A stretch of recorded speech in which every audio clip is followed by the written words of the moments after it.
Bah là c'est pas le cas. C'est pas le cas, moi je trouve personnellement l'héroïne débile. Non mais débile, vraiment. Hello, bienvenue sur ma chaîne, comment allez-vous? Aujourd'hui, troisième vidéo sur mon concept je suis, je poursuis, j'arrête, sur les nouveautés qui sont sorties sur la plateforme Webtoon France en ce début de septembre. Donc petit rappel du concept, donc moi je lis ces nouveautés, je vous fais un petit résumé, je vous donne mon opinion et je finis par les classer. Ensuite, je vous indique si je suis, c'est-à-dire je me suis abonnée, c'est un gros coup de cœur sur ma lecture. Je poursuis, c'est-à-dire que, bah voilà, on va laisser le temps que les choses se mettent en place. Ou enfin, j'arrête, c'est-à-dire j'abandonne. Pour moi, c'est vraiment pas mon truc. Alors ce mois-ci, j'ai quand même charbonné. Enfin, Webtoon France a charbonné. On a 11 nouveaux titres qui sont sortis en l'espace de moins de 20 jours. C'est énorme. Et ben, dans ces 11 titres, il y a de tout. Il y a de l'action, de la romance, de la comédie. C'était ultra diversifié, mais surtout, il y avait plus de 5 Webtoons français et ça c'était super agréable. Bon, par contre, pour éviter que la vidéo soit trop longue, j'ai décidé de couper la vidéo en deux. Donc dans cette partie vous aurez le bas du tableau, vous verrez peut-être que je vais un petit peu rager parce qu'il y a des webtoons que j'ai pas forcément aimé, mais bon c'est marrant, mais peut-être que vous allez les apprécier ces lectures, donc ça vaut le coup de le regarder quand même. Donc comme d'habitude, n'hésitez pas à commenter la vidéo, à mettre un petit pouce, ça fait toujours plaisir, à vous abonner si c'est toujours pas fait. Sinon je suis aussi sur d'autres réseaux comme TikTok, Instagram, enfin voilà. Donc voilà, vous le soutien me fait toujours autant plaisir et puis bah, j'espère que vous allez profiter de cette vidéo. Allez, c'est parti, go! Kimi Kimi go, Kimi Kimi go. Kimi Kimi go, Kimi Kimi go. Kimi Kimi go, Kimi Kimi go. Kimi Kimi go, Kimi Kimi go. Go, Kimi ga go. La première œuvre que je vais vous présenter en bas de ce classement, c'est Quand la vilaine rencontre le vilain, et on est sur du genre romance. Donc c'est l'histoire d'Atalante, une chef de clan de criminels qui a pour mission de tuer l'archiduc. Cet homme qui est connu pour son extrême beauté, mais aussi son extrême froideur. Sauf que suite à une malencontreuse erreur, en gros au lieu de l'empoisonner, elle va lui donner un filtre d'amour, l'archiduc va tomber fou amoureux d'elle et va même vouloir se marier avec elle. C'était pas du tout prévu dans les plans d'Atalante, donc comment est-ce qu'Atalante va faire pour s'en débarrasser? Très bonne question. À première vue, l'héroïne est quand même plutôt badass. Elle est chef de clan, elle sait se battre, elle a confiance en elle, c'est une vraie leader et ça fait plaisir à voir. Par contre, c'est clairement fait pour un public adolescent. Le filtre d'amour qui fait que le mec tombe amoureux, le mec est ultra amoureux mais tellement collant que l'héroïne en veut pas parce que c'est un gros boulet pour elle. Enfin voilà, vous savez, ça fait très caricatural et ça manque un peu de profondeur, donc c'est pour ça que pour moi, en tant qu'adulte, c'est pas très intéressant. Donc j'encadrerais quand même plutôt cette œuvre pour un public adolescent ou alors qui rêve du prince charmant, sauf que moi, ben je suis plus une adolescente et en plus, ben j'ai déjà trouvé mon prince charmant. Donc pour moi, ça sera un gros j'arrête. Deuxième webtoon que je vais vous présenter, c'est Cœur maudit de Ronce. C'est un webtoon français et on est sur du fantastique. Imaginez que la sorcellerie existe et qu'elle fait partie de notre histoire, de notre univers, de notre monde. Ok, c'est bon? Très bien. Eh bien, Zoé et ses amis, on va les suivre en excursion scolaire, sauf que cette excursion va tourner au drame. Évacuation forcée, découverte d'un être hybride dans le sous-sol du musée, expérience interdite, plein de secrets et de mystères en perspective. Alors vous, j'avoue, j'ai pas forcément accroché à ce webtoon. Parce qu'on est dans un monde réel avec des pouvoirs, donc c'est un univers fantastique, et moi je suis pas très fan du fantastique de base. Ensuite, on a une intrigue qui se construit autour d'un groupe d'adolescents qui vont enquêter et découvrir des mystères. Et ça fait un petit peu, vous savez, Club des 5, le truc qu'on lisait quand on était ado, et ben je suis plus trop ado, donc c'est plus trop le type de lecture que je recherche. Bon, après au début, il y a quand même un passage intéressant, c'est quand un camp militaire se fait attaquer par des monstres, et donc quand on en saura un peu plus sur le sujet, je pense que l'intrigue va pouvoir prendre un niveau supplémentaire, il va y avoir des trucs vachement intéressants, mais je vous avoue, comme je vous disais, voilà, c'est pas trop mon truc. Bon, après, il y a quand même un truc qui m'a un petit peu surprise au début, mais bon, c'est vite passé, c'est qu'il y a une représentation de tout, c'est-à-dire de tout en termes de diversité et d'inclusivité. On a d'entrée de jeu la meilleure amie de l'héroïne qui est devenue un homme, donc elle est un petit peu en croche. On a vraiment toutes les tendances un peu bi, LGBT, tout ça. Vraiment, il y a tout. Il y a vraiment tout. Donc on sent que c'est quand même le combat propre à l'auteur, ce combat d'inclusivité, de diversité. Donc c'est très bien qu'elle ait pu mettre ça dans son webtoon pour qu'on ait toutes ces représentations. Donc voilà, si vous cherchez une lecture avec une large représentation de la diversité, de l'inclusivité pour un public clairement adolescent, allez-y, foncez. Mais moi, je suis pas une adolescente, donc je suis clairement pas le public concerné. Donc c'est pour ça que pour moi, c'est un j'arrête. Donc troisième que je vais présenter, c'est Bastien. Et là, on est sur de la romance. Un soir, au casino, un accro au jeu complètement ruiné par ses dettes va parier sa propre fille pour pouvoir jouer une dernière partie. Il prétend que sa fille c'est la plus belle du royaume et qu'en plus elle est de sang royal. Bastien, enviré avec ses amis ce jour-là et dans ce casino, gagne la partie et a le droit de posséder la belle Odette. Donc ça, c'était la première rencontre entre Bastien et Odette. Sauf que leur destinée va être un peu plus liée que ça, parce que l'empereur va décider d'un mariage arrangé entre ces deux personnages. Alors là, il n'y a pas à dire, c'est magnifique. Regardez ce graphisme, regardez les costumes, on tape dans la romance, dans l'aristocratie, c'est vraiment super beau et vraiment chapeau. Par contre, je vais être tout à fait honnête, j'ai pas du tout accroché à l'histoire. Mais pas du tout. Donc déjà, un père qui vend sa fille pour pouvoir jouer au casino, c'est ultra chelou. Mais en plus, t'as le Malid qui est un haut gradé militaire qui est ultra froid, ultra manipulateur. Et enfin, t'as une Odette qui est très très belle, certes, mais qui n'a aucune expression sur son visage. En plus, tu mets tout ça dans un univers où il y a des magouilles aristocratiques, politiques, tout ça. Bon, en plus de ça, je me suis un petit peu renseignée sur le roman et tout. Et j'ai vu que c'était vraiment très très toxique comme relation. On a un Malid assez manipulateur, il n'y a pas d'amour au début, il y aura même de la violence entre eux, voire même plus sexuellement des agressions. Voilà, c'est pas bon du tout, c'est pas bien du tout, c'est pas des bassines, moi j'aime pas ça.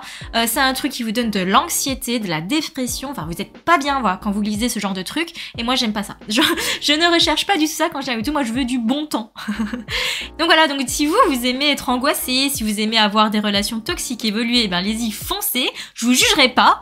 Enfin si, un petit peu quand même, mais moi c'est clairement pas mon truc, donc c'est pour ça que j'arrête. Quatrième webtoon que je vais vous présenter dans cette vidéo, c'est Mon petit tigre adoré. Donc vous fiez pas au titre trop mignon, on est sur de la romance un peu mature.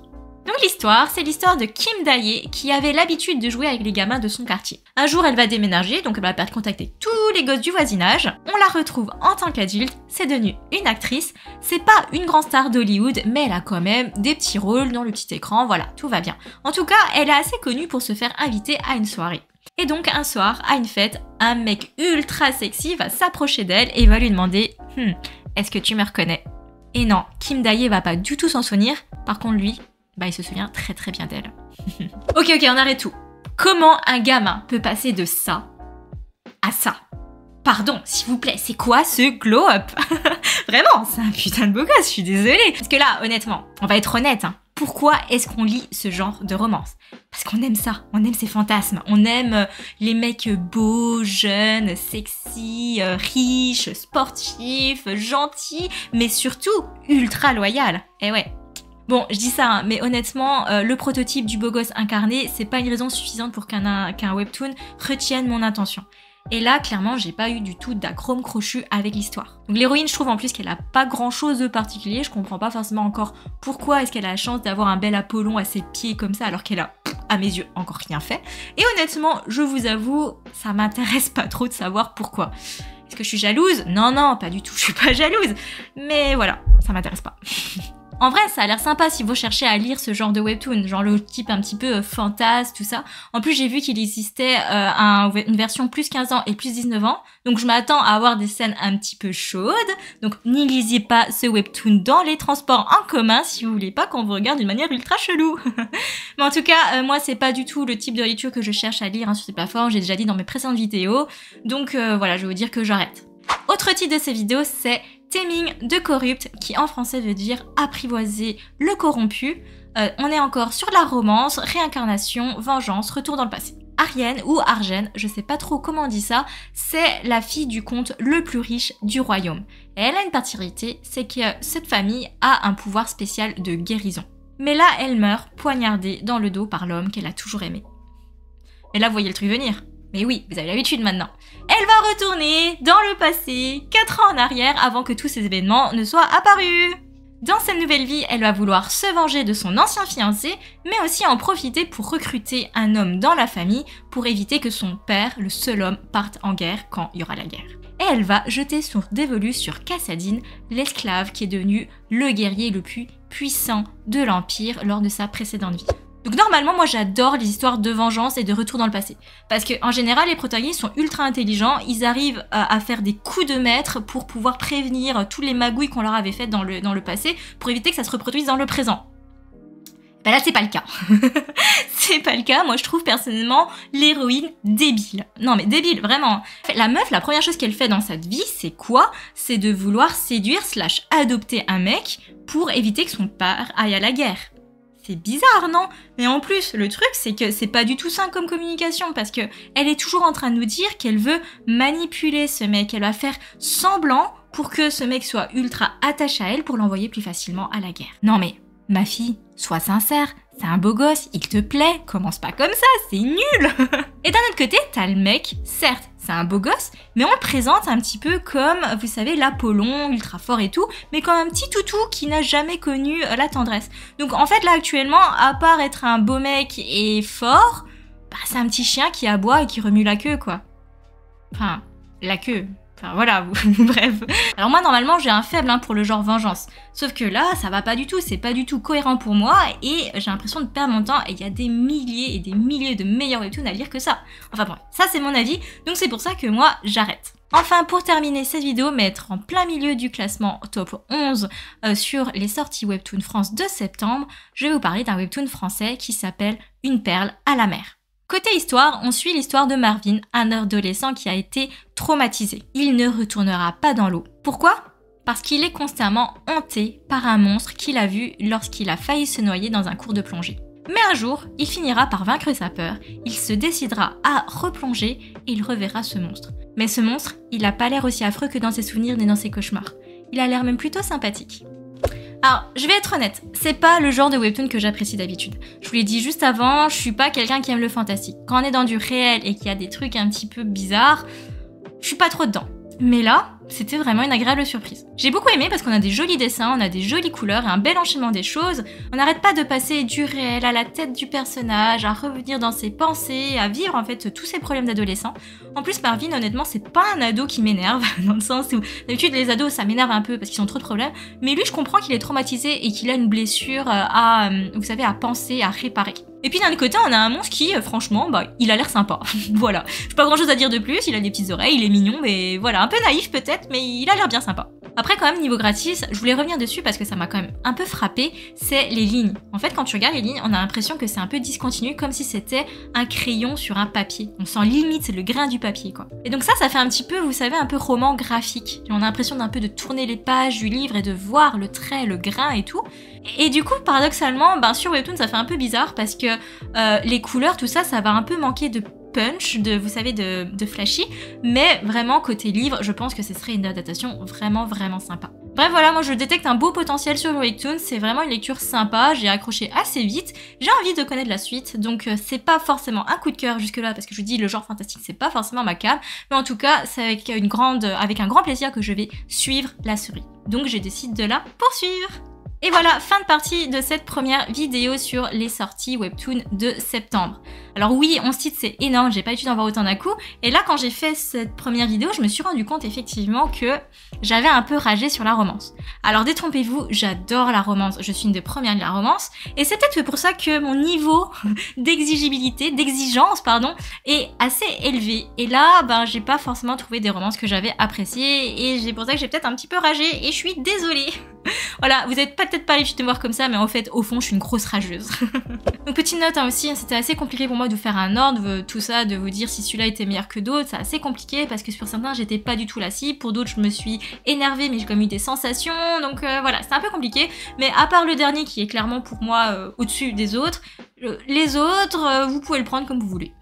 Voilà. N'hésitez pas à me dire si vous avez déjà lu ces webtoons, cette première partie, parce que peut-être que je suis totalement à côté de la plaque. Mes avis, c'est que mes avis personnels, et c'est pour ça que je vous les partage. Peut-être c'est pour qu'on en discute ensemble. Après, pour la deuxième vidéo, je pense que ça sera quand même plus intéressant, parce qu'il y a quand même des grosses pépites. Il y a notamment un webtoon qui, gros spoiler, est directement dans mon top 10. J'ai vraiment surkiffé et j'ai trop hâte de vous la montrer. En tout cas, en attendant, on peut faire un petit jeu. Je vous propose là de vous montrer les webtoons qui ne sont toujours pas passés dans cette vidéo. Vous me faites un petit top ou un petit quelque chose, une petite pronostic en commentaire et puis on en discute. Vous verrez la semaine prochaine si vous avez juste. Donc voilà, ça achève cette vidéo. Donc j'espère que vous avez apprécié, que c'était intéressant et que ça va quand même donner envie de lire des webtoons, même si c'était pas mes préférés dans cette partie. Mais en tout cas, on se retrouve pour la partie 2 la semaine prochaine. Allez, sur ce, bye bye!